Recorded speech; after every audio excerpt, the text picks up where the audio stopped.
Hello viewers, ఎట్లున్నారు? మంచిగా ఉన్నారా? మొత్తానికైతే మీకు ఈ మధ్య చెప్పిన కదా, తెలిసిన వాళ్ళు దావత్కి పిలిస్తే పోయినానని చెప్పి ఇదే నా లాంగ్ వీడియో. ఇక తయారైన వదిన వాళ్ళ ఇంటికాడికి వెళ్ళి తయారై పోతున్నాం అనమాట కార్లో.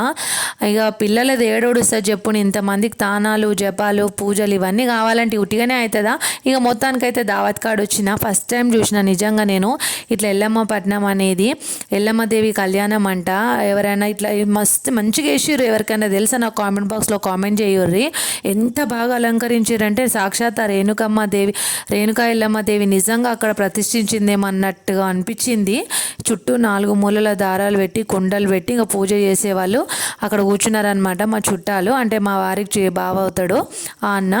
మంచి కూర్చున్న తర్వాత ఇక్కడ పూజలు చేస్తూ అమ్మవారిని మధ్యలో ప్రతిష్ఠించి అమ్మవారికి పసుపు కుంకుమలతో పూజలు చేస్తున్నారనమాట. ఇక్కడ చాలా అంటే దగ్గర నుంచి చూడడం అయితే ఇదే. మీరు ఎప్పుడైనా చూసిరా? మంచిగా అనిపించింది. అంటే ఆ సౌండ్కి వాళ్ళు అట్లా కథ చెప్తుంటే మస్తు అనిపించింది. ఇంకా దగ్గర కూర్చొని అట్లా పూజ చేస్తూ అమ్మవారికి పూలను సమర్పిస్తూ ఇంకా చుట్టుపక్కల వాళ్ళమందరం కూడా ఇంకా ఆ కథ, అమ్మవారిది కథ చెప్తారు కదా, ఎల్లమ్మ దేవిది కథ చెప్తున్నప్పుడు మాత్రం మంచిగా అనిపించింది. అది శ్రద్ధగా వినాలి కానీ కథ మస్తు బాగుంటుంది. అంటే ఇప్పుడు ఈ పిల్లలు వాళ్ళు వీళ్ళు కొంచెం అంతా నేను వినలేదు కానీ నిజంగా మా అమ్మ వీళ్ళందరూ, మా అత్తమ్మ వీళ్ళందరూ విన్నారంట. కథ మంచిగా ఉందంట. నేను కూడా దగ్గర నుంచి ఏదో 1-2 వినలేదు కానీ నేను అక్కడ అమ్మవారు కూడా వచ్చింది మా వదినకి. అమ్మవారు కూడా వచ్చారనమాట. ఆ పూజ జరుగుతున్నంతసేపు ఆ డోల్ సౌండ్ తెలుసు కదా మీకు, ఒగ్గోల్లో వాళ్ళు శ్రీగాలు ఊతారు. మన అంటే అమ్మవారు వచ్చినప్పుడు కానీ దేవుడు వచ్చినప్పుడు కానీ వాళ్ళు జాతరల దగ్గర అట్లా శ్రీగాలు ఊతారు కదా, వీళ్ళు మంచిగా జరిపిస్తారనమాట పూజ. వీళ్ళది వచ్చేసి ఐనోలు.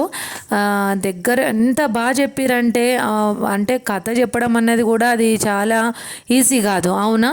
మధ్యలో పిల్లలు ఏదో ఒక డిస్టర్బెన్స్ వచ్చినా కానీ మేము అందరం వాళ్ళనే చూస్తున్నాం. కథ మాత్రం మంచిగా ఉంది. నేను కూడా ఇదే ఫస్ట్ టైం అనమాట. చెప్తున్నా కదా నేను మరీ చెప్పడం అన్నది కాదు కానీ దగ్గరికి వెళ్ళి చూడడం ఇదే ఫస్ట్ టైం. తర్వాత పూజా విధానం చూడండి, చూస్తురు కదా. అమ్మవారిని ప్రతిష్ఠించి ఆమెను అక్కడ తీసుకొని మళ్ళీ అక్కడ కలశంలో నీళ్ళు అద్దుకోవడం కానీ, దగ్గర నుంచి ఆమెకు పూజలు జరిపించడం కానీ ఇవన్నీ మస్తు అనిపించింది. అంటే ఇది ఎప్పుడైనా మీరు చూస్తే కనుక చెప్పురు, ఇట్లా పటం అనేది వాళ్ళు రంగురంగులల్లో అమ్మవారిని అట్లా పట్నం వేయడం అనేది నాకు చాలా బాగా అనిపించింది. ఇట్లా ఒగ్గోలు వాళ్ళే వేసిరంట. అంటే ఇప్పుడు అంటే మనం వేసిన దానికి వాళ్ళు వేసిన దానికి మస్తు తేడా ఉంటుంది కదా. వాళ్ళంటే మస్తు తావలలో వేస్తారు కాబట్టి వాళ్ళకు అమ్మవారు పేరు మీద ఉంటుందని కూడా నమ్మకంతో వాళ్ళకి చెప్తారు. వాళ్ళ చేతులతో వేసింది అయితే మంచిగా ఉంటుంది. ఇక్కడ అమ్మవారు వచ్చి వదిన బాగా అస్సలు ఊగిపోతున్నారనమాట. నిజంగా కథ చెప్తున్నప్పుడు అయితే సాక్షాత్ అమ్మవారే వచ్చిందేమో ఆమె లోపలికి అన్నట్టు నిజంగానే వచ్చిందని చెప్పాలి.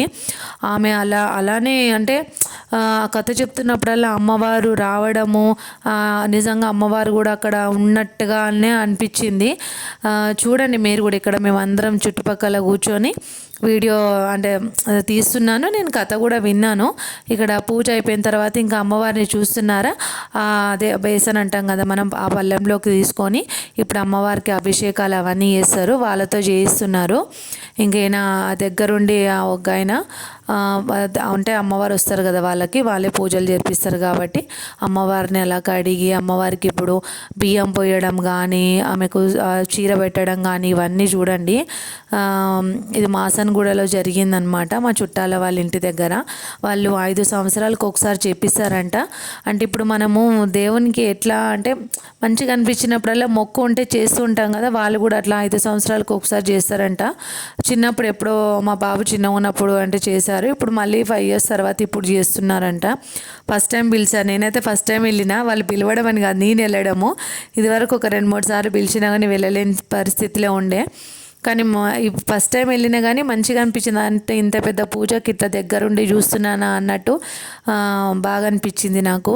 పూజా విధానం ఇదంతా అమ్మవారికి అంటే అభిషేకాలు జరిపించడం కానీ, అమ్మవారిని కుంకుమ పసుపుతో అలంకరించడం కానీ, పూలతో అలంకరించడం కానీ చూడండి ఇక్కడ ఎలా ఉందో. కింద కుండలు పెట్టి ఆ పటం వేయడం కానీ చూస్తున్నారు కదా. ఎవరైనా తెలియని వాళ్ళు ఉంటే చూడండి. అంటే ఇట్లా జరిగిందనమాట మొత్తానికి. అంటే ఇప్పుడు ప్రతిదీ మనము వేరే వాళ్ళు చెప్పింది వేరు, మనం దగ్గరుండి చూసింది వేరు ఉంటుంది కదా. ఇప్పుడు చాలా మంది చాలా రకాలుగా నేను ఆ పూజకు పోయినా ఈ పూజకు పోయినా అని చెప్తారు, కానీ మనకు కూడా ఫీలింగ్ వస్తుంది కదా, అంటే దగ్గరుండి చూసింది వేరే ఉంటుండే అని.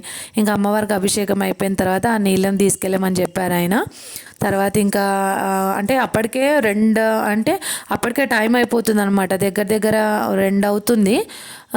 తొందరగా చేసేయాలని చెప్పి అంటే బాగా చేయించారు. అంటే చిన్నపిల్లలు అట్లా అన్నం తినేవాళ్ళు కొంచెం ఆ టైంకి ఆగరు కదా, లంచ్ చేసే టైంకి.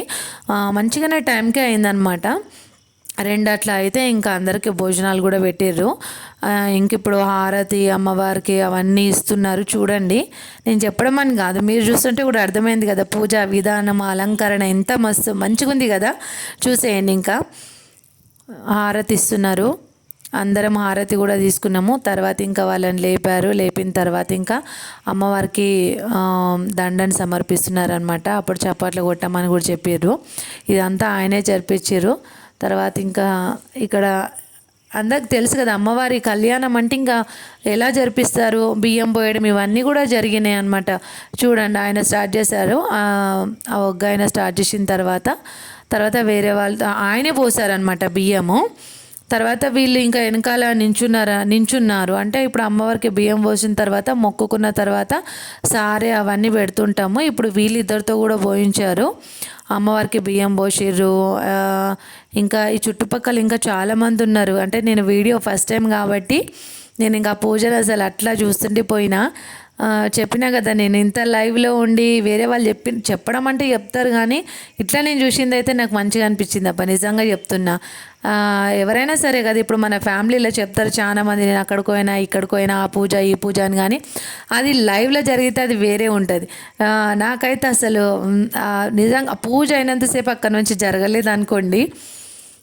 ఇంకా పిల్లలు ఉంటారు, పిల్లలు అన్నప్పుడు సతాయించరా, కానీ మధ్యలో వాళ్ళు డిస్టర్బ్ చేసినా కానీ కథ మాత్రం మంచిగా. ఇక్కడ అమ్మవారికి అక్షంతలు వేయడం, అక్కడ కళ్యాణం అయిపోయిందనమాట. అమ్మవారికి బియ్యం పోయడం అవన్నీ జరిగాయి. ఇంకా ఆయన వచ్చేసి కట్నాలు అంటే కట్నం కూడా వేసాం. ఆ 2 అయిపోయింది అన్నా కదా ఆ టైము. ఇంకా భోజనాల దగ్గరకు వచ్చామన్నమాట. నాన్ వెజ్ 2 ఉండే, అది వేరే విషయము. నేనైతే వెజ్జే తిన్నా, ఎందుకంటే ఆ రోజు తినలేదు, అంటే పూజ ఉండే అనమాట, ఇంట్లో తినమన్నమాట. ఇంకా వారం ఉన్నప్పుడు మనం కొన్ని వారాలు పట్టుకుంటాం కదా అబ్బా తినమని చెప్పి, అట్లా నమ్మకంగా ఆ రోజు తినలేను నేను. మా అక్క ఇక పిల్లలు అయితే తిన్నారు. వంటలు కూడా మంచిగా టేస్టీగానే అయినాయి అన్నారు. వెజ్ కూడా మంచిగా ఉండే. ఇక మొత్తానికైతే అక్కడ ఇల్లు చూస్తున్నారు కదా, ఆ ఇంట్లోనే అనమాట ఈ ఎల్లమ్మ వారి కళ్యాణం జరిగింది. ఇక అట్లా వీడియో తీసుకుంటా బయటికి ఇక పిల్లలు ఐస్ క్రీమ్ అంటారు, అదంటారు ఇదంటారు, ఒక దగ్గర ఉంటారా చెప్పండి పిల్ల రాక్షసులు. చూడండి, ఆల్రెడీ నేను వీడియో తీస్తుంటే కూడా వాళ్ళ నోట్లలో నాంతనే ఉన్నాయి లాలీపాప్లు. ఊరంతా చూపించారు అనమాట. మా ఆయన వాళ్ళ అమ్మమ్మ వాళ్ళ ఊరు. అంటే వాళ్ళు ఎక్కడెక్కడ ఆడుకున్నారు ఏంది అనేది. ఇక మా అక్క వాళ్ళు, మా వదిన వాళ్ళు వీళ్ళందరూ తింటుంటే కూడా వీడియో తీసిన. ఇట్లా ఎప్పుడైనా దావత్ అయినప్పుడు అందరితో కలిసి తినడు, ఇట్లా కలిసి మాట్లాడుకున్నాడు మంచిగా అనిపిస్తుంది కదా. ఎందుకంటే చుట్టాలంటే కొన్నిసార్లు అరే ఇప్పుడు దావత్ అయినప్పుడు మాత్రం చుట్టాలు ఖచ్చితంగా ఉండాలి. ఇక వాళ్ళు లేకపోతే ఎట్లయితే చెప్పుర్రి, మనల్ని పలకరించేటోళ్ళు అందరు మన చుట్టాలే అనుకోవాలి. ఇక వాళ్ళు వీళ్ళంటే ఎట్లా. ఇక వీడియో మొత్తానికైతే ఎట్లుందో చెప్పుర్రి, కామెంట్ చేయరు. ఉంటాం. మళ్ళా బాయ్.